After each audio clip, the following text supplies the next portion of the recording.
Iraqi government troops cautiously moved through the streets in the eastern part of Mosul, trying to expand their control. Car bomb, the radio blares, and the soldiers dive for shelter. No injuries were reported from the IS suicide blast, but the militants vow to mount more attacks. Troops with Iraq's elite counter-terrorism service have been battling to retake Mosul from Islamic State forces since October 17th.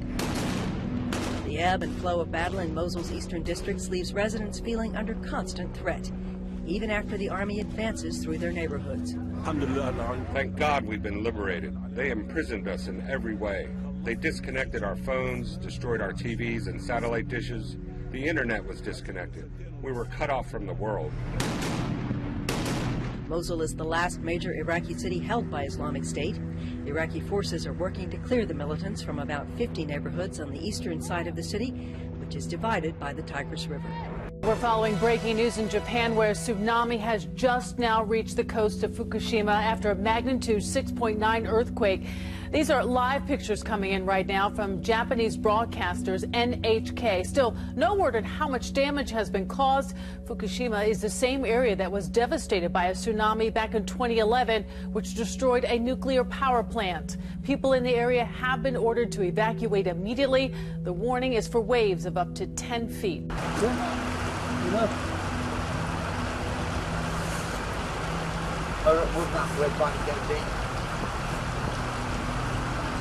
Got voices as well.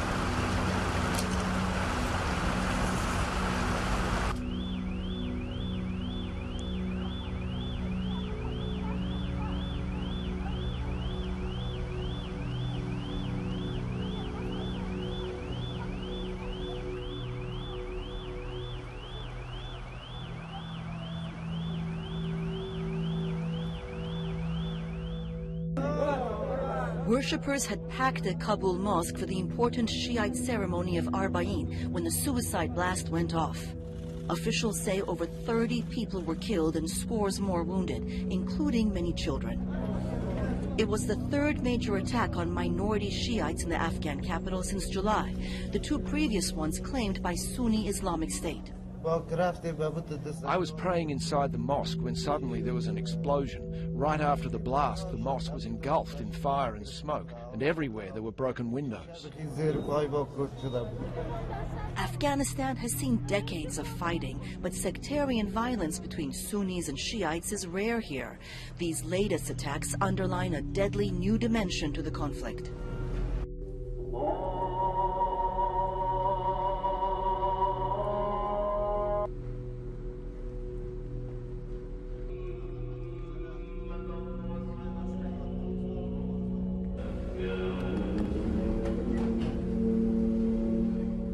مش ممكن منشان ايش بتقدرش تنام بتقدرش تعيش ولا اشي الصبح الظهر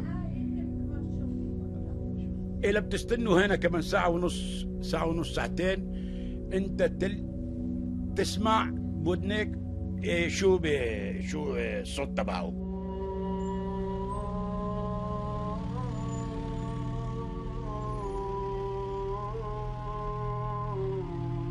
الاحتلال الإسرائيلي واضح جدا أنه بهذا القانون ومحاولة هذا القانون يريد أن يهود المدينة، لا يريد أن يسمع أذان عربي في المدينة، لا يريد أن يشاهد كنائس في المدينة، هو يدعو إلى أن تكون مدينة القدس عاصمة يهودية.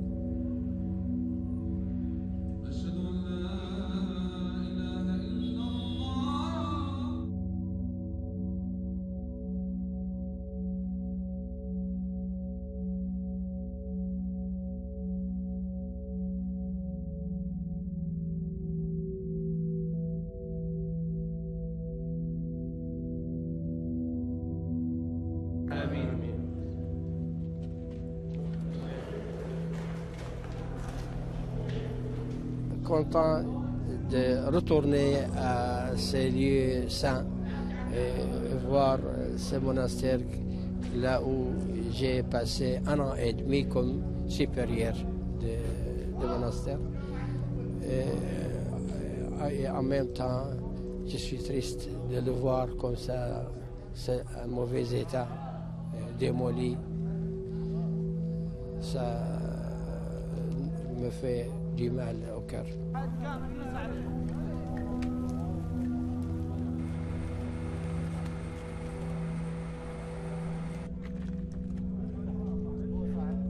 يطلع السؤال ها نقرب الصورة شوي حتى السؤال ما لا يطلع.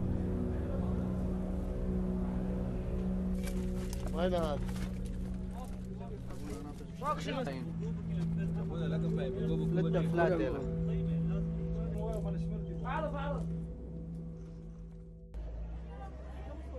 A truck carrying water arrives at a school in La Paz, Bolivia.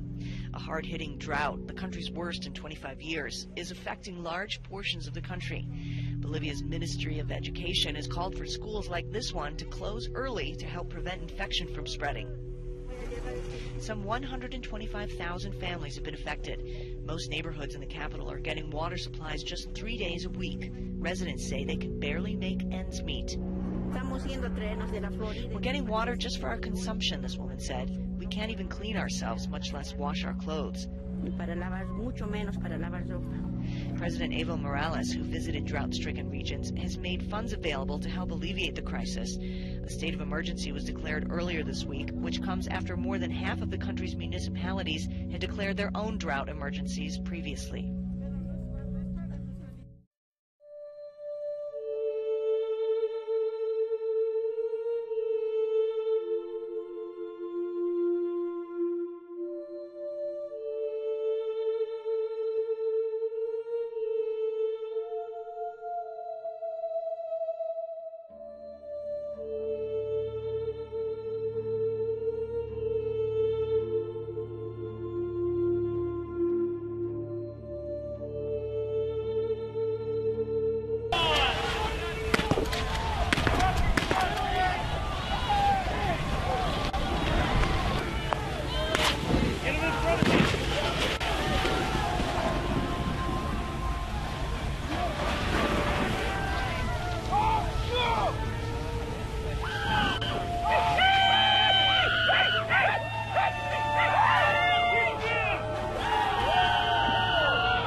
Iraq, a horrific suicide bombing near Baghdad, killing scores of Shiite Muslims on a religious pilgrimage.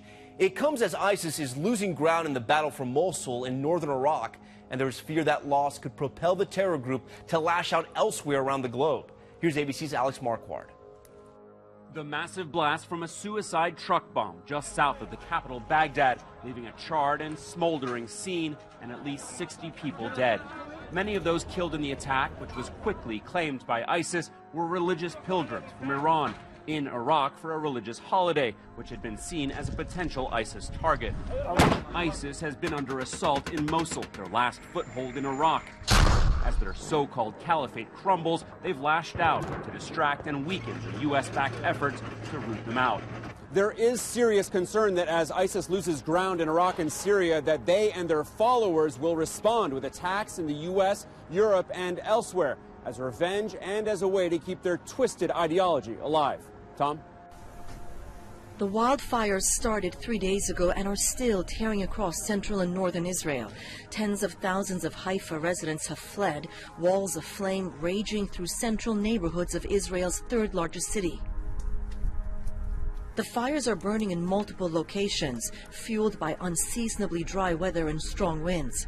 Prime Minister Benjamin Netanyahu and other officials suggested the fires may be arson, with Netanyahu saying any fire caused by arson would be considered terrorism.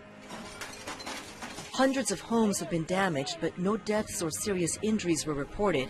Still, parts of Israel haven't seen any rain for months, and forecasters warn tinder-dry conditions are still ahead.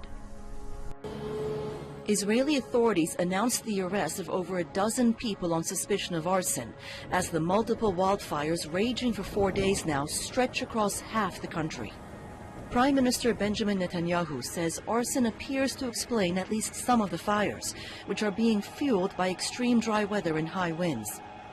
Officials have said the arson was carried out by groups hostile to Israel, a reference to Palestinians, but details on the arrests and evidence are limited. On Friday, smoke still billowed over the coastal city of Haifa, where nearly a third of its 250,000 residents were evacuated to shelters overnight. Some 700 homes in Haifa are badly damaged or destroyed, and crews continue to battle fires around Jerusalem and northern areas.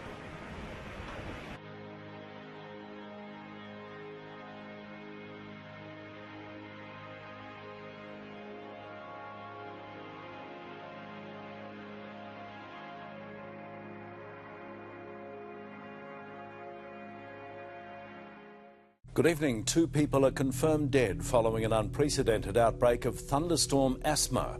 Overwhelmed hospitals were plunged into a state of emergency during Melbourne's wild weather, with paramedics receiving nearly 1,900 call-outs. Dougal Beattie reports. Just months away from celebrating her 21st birthday, Hope Carnivale last night succumbed to a horrific asthma attack. Caring, kind-hearted, beautiful, gorgeous little girl. Family today mourning a bright and bubbly young woman. She lay on the lawn waiting half an hour for an ambulance to arrive. My brother tried CPR, 20 minutes, and he just kept going, and there's nothing more he could have done. Hope was just one of thousands affected during an outbreak of thunderstorm asthma last night. Mary Ann's 12-year-old daughter, Rochelle, was clinically dead before she was brought back by paramedics. The last thing she said to me is, "Mummy, am I going to die?" 39-year-old chef James Sampson took a cab to hospital. It's just like being strangled slowly to death, like torturously.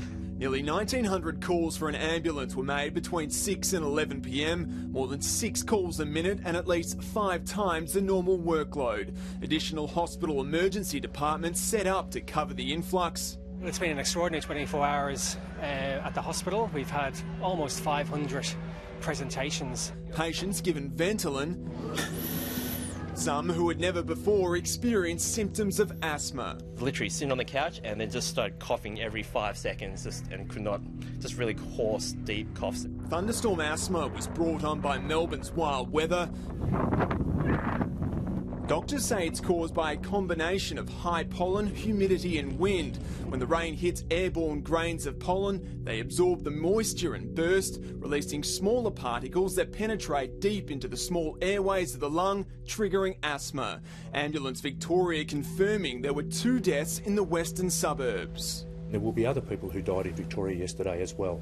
So whether or not they're related to this phenomena, we don't yet know. We'll have to review each incident. Families of asthmatics are now calling for some ambulance procedures to be reviewed and health warning systems put in place to prevent any more lives lost. Precious seconds that can make all the difference. They're busy. Let us know, so maybe we can take them straight to hospital where it can save a life. And you can see the damage that has been done in this area right here. Today, a first look at the destruction left in the unforgiving fire's wake. More than 100 structures lost or damaged in this Tennessee town, including the mayor's home. Personally, I think I've lost my house, but, you know, things can be rebuilt. Overnight. It's time to go. These raging flames devouring the terrain. Motorists in Gatlinburg fleeing as residents were ordered to evacuate. Oh my God, it's so hot. Wildfires spreading from the state's Great Smoky Mountains to populated areas, turning one of the area's biggest tourist destinations, Dollywood, into an orange Armageddon. Smoke and ash filling the streets. Ripley's Aquarium of the Smokies, along with the more than 10,000 animals there, threatened but intact. The fires were fanned by strong wind speeds of up to 60 miles per hour and the Southeast's worst drought in a decade. In a span of around 15 to 20 minutes, we were dispatched and alerted to almost 20 structure fires. And as of this morning, more than a dozen structure fires still burning as 2,000 people live hunkered down in shelters. Civilians in the Iraqi city of Mosul are once again caught in the center of heavy fighting between Islamic State militants and Iraqi forces.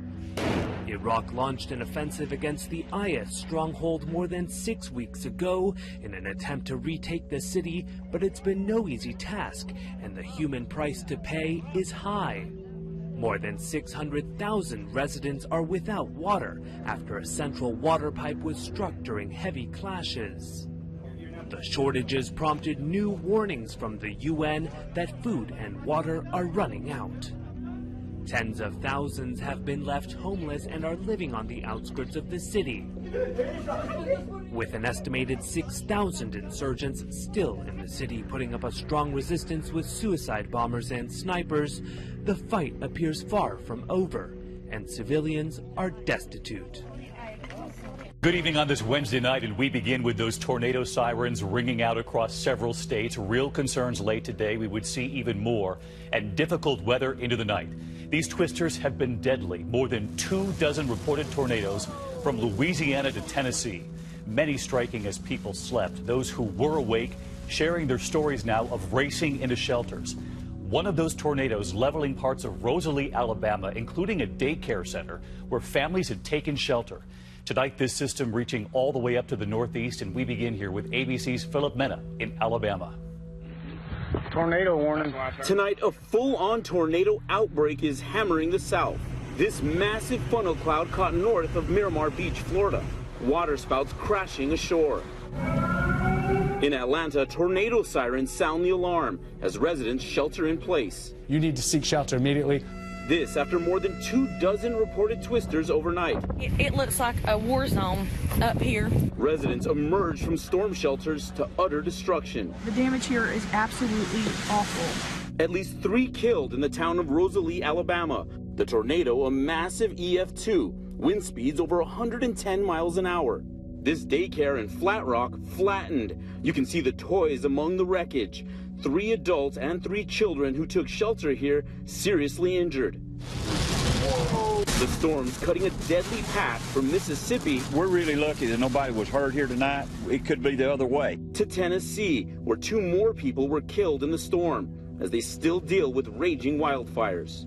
David, this debris and the foundation is all that is left of this daycare center. Neighbors telling us this was one of the few places that they could take shelter when the storm hit. Tonight, residents here are still shell-shocked.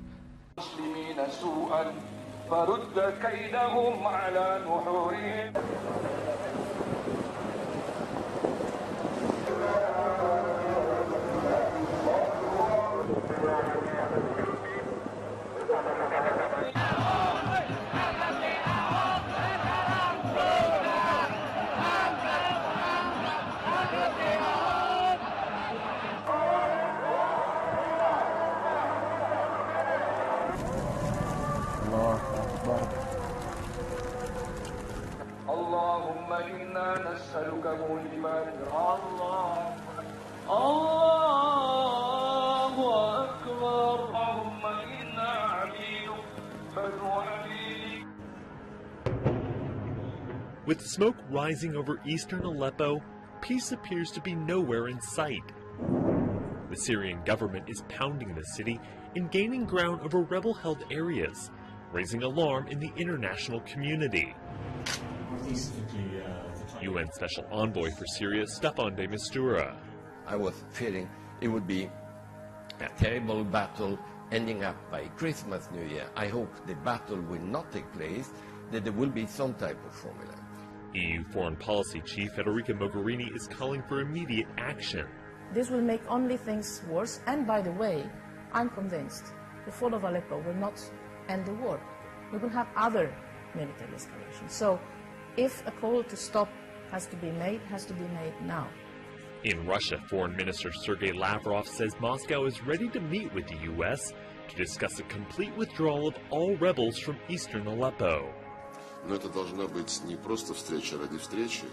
This should not be a meeting for the sake of a meeting, but a meeting which will define precise timing for carrying out all the steps which are necessary to overcome the crisis in eastern Aleppo, to free it from the militants. It's an idea that likely will not sway Syrian rebels, who say they will never surrender. At least 50 people are dead after an earthquake in northern Indonesia's Aceh province early Wednesday morning. The powerful 6.4 magnitude earthquake brought down buildings and forced people out of their homes. Search and rescue teams are working to find the dozens of people still missing. We estimate the number of casualties will continue to rise as some people are still under the rubble, a spokesperson for the National Disaster Management Agency said. Volunteer teams brought the injured to local hospitals, filling most to capacity. The quake struck just after 5 a.m. local time in Aceh's Pide Jaya. That area is about 170 kilometers from Banda Aceh, where in 2004, some 120,000 people were killed in a massive earthquake and tsunami. No tsunami warning was issued for Wednesday's quake, although there were several aftershocks.